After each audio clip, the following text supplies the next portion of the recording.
Sir, দয়া করে আমাকে যেতে দিন। আমার বাবা ভীষণ অসুস্থ। বাবার জন্য ওষুধ আনতে হবে। চেহারা আর পোশাক দেখে যাকে ভিখারি বলে অপমান করা হয়েছিল, বাসে উঠতে না দিয়ে যাকে বাস থেকে নামিয়ে দেওয়া হয়েছিল, সেই ছেলেটি সেদিন হয়ে উঠেছিল 50 জন যাত্রীর জীবন রক্ষক। যাকে গরিব বলে অবহেলা করা হয়েছিল, যাকে কেউ বিশ্বাস করেনি, ঠিক সেই ছেলেটির সাহস আর উপস্থিত বুদ্ধি বাঁচিয়েছিল এতগুলো যাত্রীর প্রাণ। তো বন্ধুরা, কি হয়েছিল সেদিন? কিভাবে একজন অপমানিত ছেলেই হয়ে উঠেছিল সকলের ভরসা? তাহলে জানুন সেই ভয়ঙ্কর দিনের পুরো ঘটনা। ঘটনাটি শুরু করার আগে একটি ছোট্ট অনুরোধ। আপনারা যদি আমাদের চ্যানেলে নতুন হয়ে থাকেন, তাহলে চ্যানেলটিকে সাবস্ক্রাইব করে আমাদের পাশে থাকবেন। তারই সঙ্গে ভিডিওটি ভালো লাগলে লাইক, কমেন্ট, শেয়ার করতে ভুলবেন না। তো চলুন বন্ধুরা, শুরু করা যাক আজকের ভিডিও। পাহাড়ের গা ঘেঁষে গড়ে ওঠা একটি ছোট্ট গ্রাম। গ্রামটিকে দূর থেকে দেখলে মনে হবে এটি যেন প্রকৃতির আঁকা এক নিখুঁত ছবি। শান্ত, সুন্দর আর মায়াময়। কিন্তু এই অপরূপ সৌন্দর্যের আড়ালেই লুকিয়ে আছে এখানকার মানুষের নীরব বেদনার গল্প। আর এরকমই এক ছোট্ট গ্রামে বাস করে 14 বছর বয়সী আকাশ। আকাশের পরিবার বলতে তার বাবা বিকাশ বাবু, মা মিনতি দেবী আর ছোট্ট বোন মিনু। তাদের আর্থিক অবস্থা খুব একটা ভালো না। সংসারটা চলে অনেক কষ্টে। বিকাশ বাবু গ্রাম থেকে বেশ কিছুটা দূরে অবস্থিত একটি পাথরের কারখানায় পাথর ভাঙার কাজ করেন। তিনি প্রত্যেক দিন ভোরে 1 কাপ চা খেয়ে বেরিয়ে পড়েন তার কর্মস্থলের উদ্দেশ্যে, এবং সারা দিন হাড় ভাঙা পরিশ্রম করে তিনি সন্ধ্যার দিকে বাড়ি ফিরে আসেন। তাদের সংসারে অভাব থাকলেও ভালোবাসার কোনো কমতি ছিল না। বিকাশ বাবু সবসময় চেষ্টা করতেন তার ছেলে ও মেয়ে ও স্ত্রীকে ভালো রাখার। অন্যদিকে আকাশেরও স্বপ্ন ছিল আকাশ ছোঁয়ার। সে স্থানীয় একটি স্কুলে 8ম শ্রেণীতে পড়ে। পড়াশোনার ফাঁকে সে তার অবসর সময় কাটায় তার প্রিয় বিমল কাকার সাথে। বিমল কাকা ছিলেন এই পাহাড়ি এলাকার এক দক্ষ চালক। তিনি এখানে ঘুরতে আসা পর্যটকদের নিয়ে গাড়ি করে দুর্গম সব রাস্তায় ঘুরে বেড়াতেন। আকাশ সুযোগ পেলেই বিমল কাকার গাড়িতে গিয়ে বসত। স্টিয়ারিং ঘোরানো, গিয়ার পরিবর্তন আর পাহাড়ের বাঁকে কিভাবে ব্রেক কষতে হয়, এসব সে মন্ত্রমুগ্ধের মতন দেখত। দিনগুলো এরকম সাদামাটা ভাবেই কেটে যাচ্ছিল তার। কিন্তু একদিন দুপুরে আকাশ, তার মা ও ছোট বোন 3 জন মিলে বসে যখন খাবার খাচ্ছিলেন, তখনই এলো এক ভয়ঙ্কর খবর।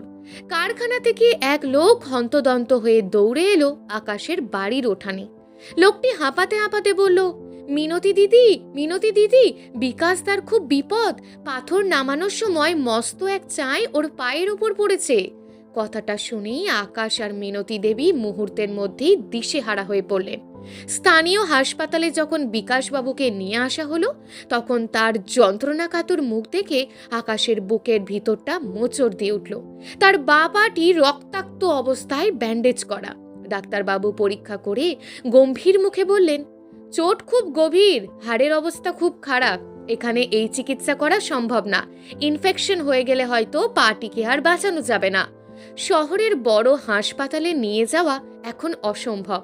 তাই যত দ্রুত সম্ভব শহর থেকে একটা বিশেষ ইনজেকশন আর কিছু দামি ওষুধ আজ রাতের মধ্যেই আনতে হবে, না হলে বিপদ আরও বাড়বে। ডাক্তারের মুখে এমন কথা শুনে মিনতি দেবী কান্নায় ভেঙে পড়লেন। তিনি বিলাপ করতে করতে বলেন, এখন এত টাকা কোথায় পাবো? আর এই পাহাড়ি পথে এই অসময়ে কে ওষুধ এনে দেবে?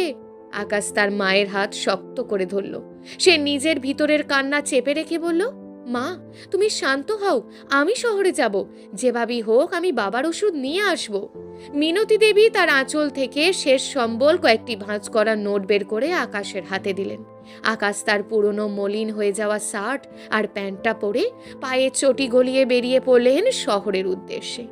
যাওয়ার সময় বাবার সেই যন্ত্রণাদায়ক মুখটা তার চোখের সামনে বারবার ভাসছিল। পাহাড়ি চড়াই উতরাই পেরিয়ে আকাশ যখন প্রধান বাস স্ট্যান্ডে পৌঁছালো, তখন সূর্য পশ্চিম আকাশে হেলে পড়েছে। কিন্তু বাস স্ট্যান্ডে গিয়ে তার মাথায় আকাশ ভেঙে পড়ল। স্ট্যান্ড একেবারে ফাঁকা। স্ট্যান্ডে একটাও বাস দেখতে না পেয়ে সে ভীষণ চিন্তায় পড়ে গেল। চিন্তিত হয়ে সে একটা লোককে জিজ্ঞেস করতেই লোকটি জানালো, শহরে যাওয়ার রাস্তায় পাহাড়ে একটা বড় অংশ ধসে পড়েছে, তাই সব লোকাল বাস চলাচল বন্ধ হয়ে গেছে। কথাটা শুনে আকাশের বুকটা ধক করে উঠল। তার হাতে সময় খুব কম। তার আজ শহরে যাওয়াটা কতটা জরুরি সেটা শুধু আকাশই জানে। কোনো ট্যাক্সি বা গাড়ি ভাড়া করার মতন টাকাও তার কাছে নেই। সে যখন দিশেহারা হয়ে এদিক ওদিক তাকাচ্ছে, তখন দেখল একটু দূরে একটি চকচকে রাজকীয় লাল রঙের ভলভো বাস দাঁড়িয়ে আছে। এটা পর্যটকদের জন্য বিশেষ লাক্সারি বাস। সেখানে উপস্থিত একজন লোক বললেন, এই বাসটি শহরে যাবে, তুমি চাইলে এই বাসটিতে যেতে পারো, কারণ এই বাসের ইঞ্জিন খুবই শক্তিশালী। বাসটি অন্য পাহাড়ি চড়াই রাস্তা দিয়ে শহরে নিয়ে যাবে। কিন্তু এই টিকিটের যা দাম, তা তোর মতন ছেলের পক্ষে অসম্ভব। আকাশের কাছে টিকিটের দামের চেয়ে বাবার প্রাণের দাম অনেক বেশি। সে দৌড়ে গেল বাসের দরজার কাছে। দেখলো বাসের ভিতরটা এয়ার কন্ডিশন, সুন্দর সুগন্ধ ছড়াচ্ছে এবং যাত্রীরা সবাই অত্যন্ত পরিপাটি আর ধনী পরিবারের। আকাশ যখন বাসে উঠতে গেল, কন্ডাক্টর তাকে হাত দিয়ে থামিয়ে দিল। কন্ডাক্টর তার ধুলোমাখা পোশাক আর ছেঁড়া চটি দেখে নাক কুঁচকে বলল, আরে আরে, কোথায় যাচ্ছিস? এটা কি তোর লোকাল বাস নাকি? এটা একটা বিলাসবহুল বাস, নাম এখান থেকে। ভিখিরিদের এই বাসে জায়গা নেই। আকাশ অনুরোধ করে বলল, দাদা, আমি ভিখারি নই, আমার বাবার জন্য ওষুধ আনতে শহরে যেতে হবে, দয়া করে আমাকে আপনাদের বাসে নিয়ে চলুন। আমার কাছে টিকিটের জন্য কিছু টাকা আছে, সেটা আমি আপনাদের দিচ্ছি। আকাশ যখন কন্ডাক্টরের সাথে কথা বলছিল, ঠিক এমন সময় বাসের ভিতর থেকে একজন টাই পরা দাম্ভিক যাত্রী চেঁচিয়ে উঠলেন, এই কন্ডাক্টর, এই নোংরা ছেলেটাকে বাসে তুলবেন নাকি? আমরা হাজার হাজার টাকা খরচা করি শান্তিতে যাওয়ার জন্য, কোনো বস্তি ছেলের গন্ধ সহ্য করার জন্য নয়। ওকে নামিয়ে দিন। যাত্রীদের এই কটু কথা আর বিদ্রূপের হাসি আকাশের বুকে তীরের মতন বিচ্ছিল। তার চোখে জল চলে এলো। সে সবার কাছে হাত জোর করে মিনতি করতে লাগলো, কিন্তু আভিজাত্যের মোহে অন্ধ মানুষগুলো তাকে নিয়ে শুধু উপহাসই করছিল। ঠিক সেই মুহূর্তে বাসের পিছনের দিক থেকে একজন গম্ভীর কণ্ঠের ভদ্রলোক বলে উঠলেন, থামুন আপনারা, একটা ছোট ছেলে বিপদে পড়ে অনুরোধ করছে আর আপনারা তাকে অপমান করছেন। মানুষকে কি পোশাক দিয়ে বিচার করতে হয়?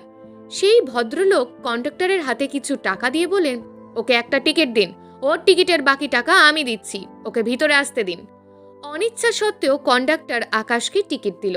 আকাশ সেই দয়ালু মানুষটিকে কৃতজ্ঞতা জানিয়ে বাসের একদম শেষ সিটে গিয়ে বসল। বাসের অন্য যাত্রীরা তখনও তার দিকে এমনভাবে তাকাচ্ছিল যেন সে কোনো অপরাধ করেছে।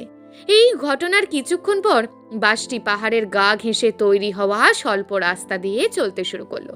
জানালার বাইরে তাকালে দেখা যায় 1000 ফুট গভীর খাদ। মেঘেরা তখনও পাহাড়ের গায়ে লুকোচুরি খেলছে।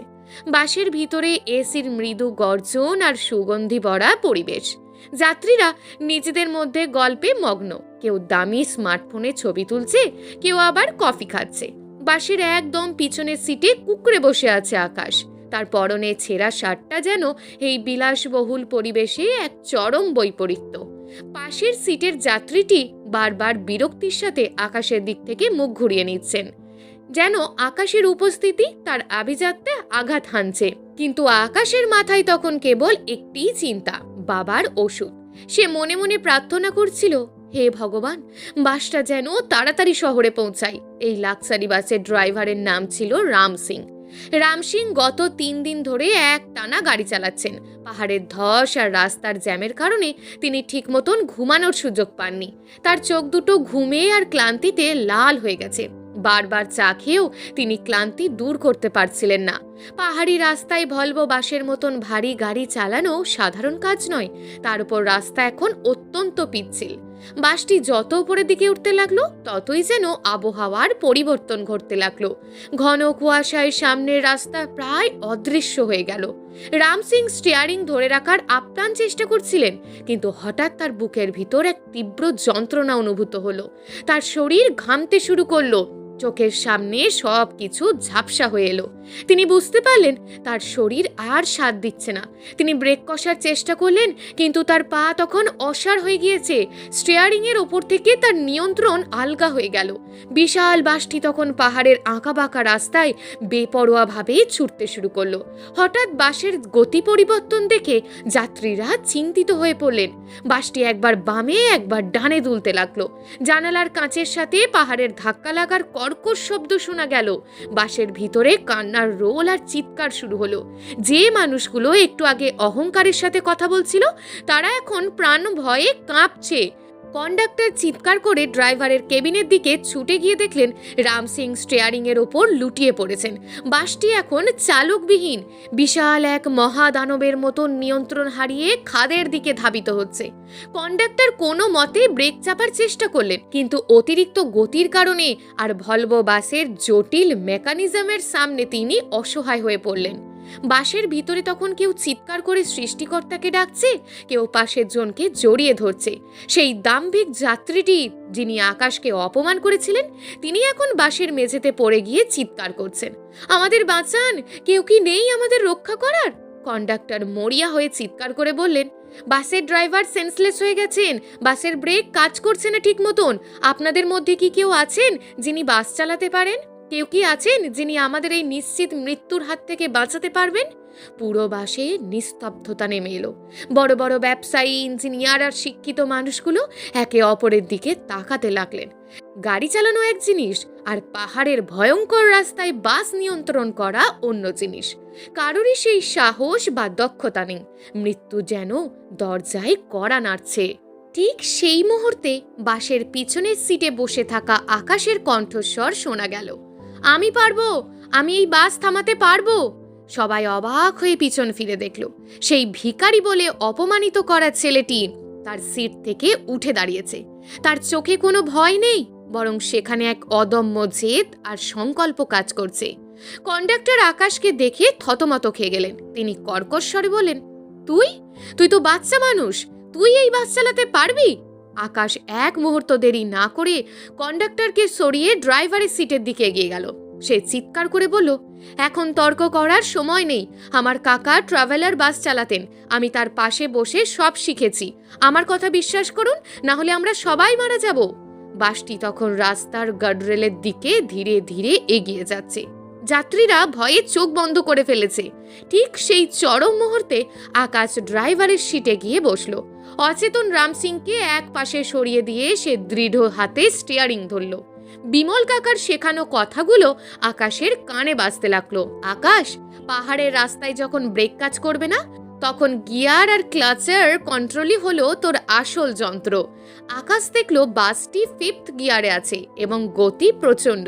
সে অতি দ্রুত ক্লাচ চেপে গিয়ার ডাউন করতেই ইঞ্জিন থেকে এক বিকট গোঙানির শব্দ বের হলো। বাসটি থরথর থরথর করে কাঁপতে লাগলো। সামনে এক বিশাল বাঁক, যেখান থেকে বাসটি সোজা খাদে পড়ে যাওয়ার কথা। যাত্রীরা চিৎকার করে উঠল, গেল গেল, সব শেষ। আকাশ তার সর্বশক্তি দিয়ে স্টিয়ারিংটি বাম দিকে ঘোরালো। একই সাথে সে ইঞ্জিনের প্রেসার ব্রেক আর হ্যান্ড ব্রেকের সমন্বয় করার চেষ্টা করলো। বাসের টায়ারগুলো আর্তনাদ করে উঠল। কালো ধোঁয়া বের হতে লাগলো রাস্তা থেকে। বাসটি একপাশে কাত হয়ে 2 চাকায় ভর দিয়ে পাহাড়ের গায়ের সাথে ঘষা খেতে খেতে এগোতে লাগলো। আকাশের দাঁতে দাঁত চেপে ধরা মুখ, কপালে ঘামের ফোঁটা। সে তার সর্বশক্তি দিয়ে বাসটির নিয়ন্ত্রণ পাওয়ার চেষ্টা করছে। 1 ইঞ্চি এদিক ওদিক মানেই মৃত্যু। বাসের গতি ধীরে ধীরে কমতে শুরু করলো। সবশেষে আকাশ বাসের হ্যান্ড ব্রেকটি সর্বশক্তিতে টেনে ধরল। এক বিশাল ঝাঁকুনি দিয়ে বাসটি খাদের মাত্র 3 ফুট দূরে এসে স্থির হয়ে দাঁড়িয়ে গেল। চারিদিকে তখন পিন পতন নীরবতা।